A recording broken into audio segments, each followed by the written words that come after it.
নমস্কার। এবার একটা ভিডিও এই চাঁদা নিয়ে, চাঁদা, দুর্গা পূজার চাঁদা বা যে কোনো পুজোর চাঁদা। আজকে যে দৃশ্য কলকাতায় দেখলাম বা অন্য অন্য জায়গাতেও দেখছি আমরা বাংলাতে, এই রকম দৃশ্য কমসে কম দুর্গা পূজা বা কোনো পুজোতে হওয়া উচিত নয়।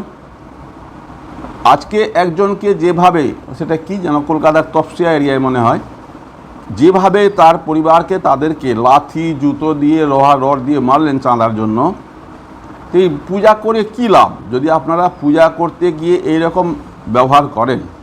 আর তিনি আবার নাকি এই যাকে মেরেছেন তিনি আবার নাকি সেই ক্লাবের 2024 অবধি সভাপতি ছিলেন।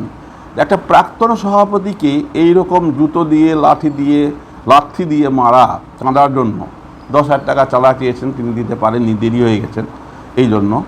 তো এটা কি খুব কাজের কাজ? আমি তো বলবো এইসব দিক দিয়ে সংখ্যালঘুরা অনেক ভালো। তাদের যেসব আছে তাদের মধ্যে চাঁদার সেরকম গ্রামে চাঁদা লাগলে চাঁদা কোনো এইসব জিনিস কোথাও শোনা যায়নি কোনো দিনও। তাদের যেটা সিস্টেম মতো চাঁদা ঠিক তারা দিয়ে দেবেন, কোথাও কোনো রকম ঝামেলা হয় না।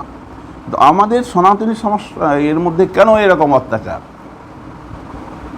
তাতে আবার প্রত্যেকটা দুর্গাপূজা কমিটিকে 1,10,000 টাকা করে দিয়েছেন আমাদের মাননীয় মুখ্যমন্ত্রী, আমাদের রাজ্য দিক দিয়ে। তো তারপরেও এরকম অত্যাচার কেন?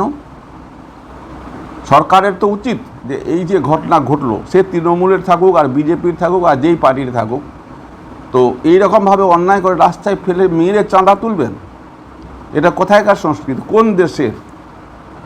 আমাদের এখানে কি, আমরা যেখানে থাকি সেখানে কি পুজো হয় না, কি চাঁদা তোলা হয় না? এইরকম সংস্কৃতি তো কোথাও দেখতে পাই না। বাঙালির এটাই সংস্কৃতি। আমাদের মাননীয় মুখ্যমন্ত্রী বাঙালি নিয়ে খুব কথা বলেন, বাংলায় কথা বলি, বাংলার এই সংস্কৃতি, এটাই হলো বাংলার সংস্কৃতি। রাস্তায় ফেলে একটা বয়স্ক লোককে জুতো লাঠি এইসব দিয়ে মারছেন চাঁদা তোলার জন্য, তার বউকেও মারছেন, তার মেয়েকেও মারছেন, তার ভাই বউকেও মারছেন। এটা কোথায়কার সংস্কৃতি আমি জানি না, আমাদের বাঙালির সংস্কৃতির মধ্যে এটা পড়ে না। এইসব সংস্কৃতি ভারতবর্ষে কোথাও কোনো জায়গাতে আমরা দেখতে পাই না, কিন্তু আমরা পশ্চিমবাংলাতে দেখতে পাই, বিশেষ করে কলকাতাতে দেখতে পাই। অনেকই পূজা কলকাতাতে আরও অনেকে হয়, কিন্তু এরকমভাবে অত্যাচার আমরা দেখিনি কোথাও। নমস্কার, আপনারা সুখে থাকুন, ভালো থাকুন, স্বাস্থ্যবান থাকুন। আমার ইউটিউবের ভিডিওটা লাইক শেয়ার করবেন, আমার সাবস্ক্রাইবটা একটু বাড়াবেন দয়া করে। নমস্কার।